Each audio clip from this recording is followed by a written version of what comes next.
Post host সাধারণ সম্পাদকের post আর কি একটা পোস্ট মুখপাত্র নাকি ছেড়ে দিয়েছেন।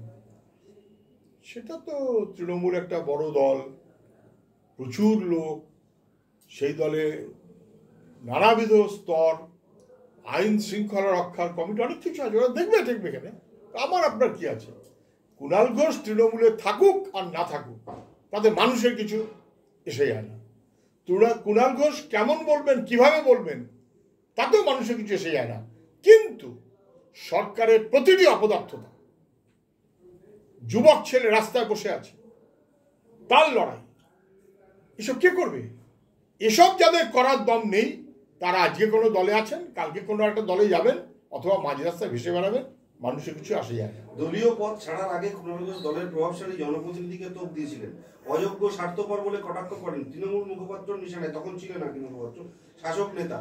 এই যে কথাগুলো বলছেন, দলের অভ্যন্তরেরই একটা গোলযোগের প্রসঙ্গ বারবার কুণাল ঘোষ উল্লেখ করছেন এবং পরবর্তীতে তার দল থেকে বেরিয়ে যাওয়া।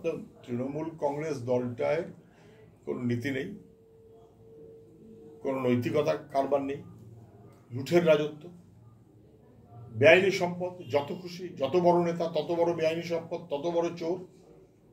ফলে সেই দলে কে কখন প্রত্যেকের বিরুদ্ধে, তৃণমূল দলে প্রত্যেকের বিরুদ্ধে, কারণ প্রত্যেকের নিজের স্বার্থটা আসলে বড়। এবং সেই কারণেই যারা তৃণমূল দল তৈরি করেছিলেন তারা কেউ কিন্তু তৃণমূলে নেই, লুঠেরারা তৃণমূল দল চালাচ্ছে। মানে কখন কে কোন স্বার্থে কার বিরুদ্ধে বলবেন, কে কখন কার পক্ষে বলবেন, ওসব হিসেবপত্র করে আমাদের লাভ কিছু নেই। মানুষের কিছু লাভ হতে এসে যায় না।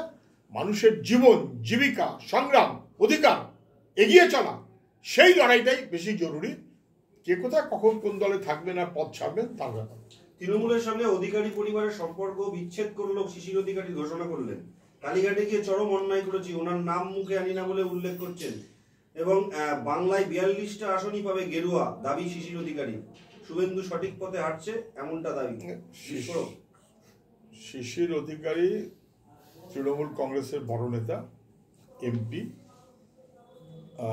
তিনি আজকে বলেছেন কালীঘাটে গিয়ে অন্যায় করেছি, তৃণমূলের নেতা নেত্রীদের নাম মুখে আনতে ইচ্ছে হয় না, গেরুয়া শিবির 42 পাবে। আজকে উনি উত্তর দিলেন কোনটা, যেটা মমতা ব্যানার্জি ওর সম্পর্কে বলেছিলেন।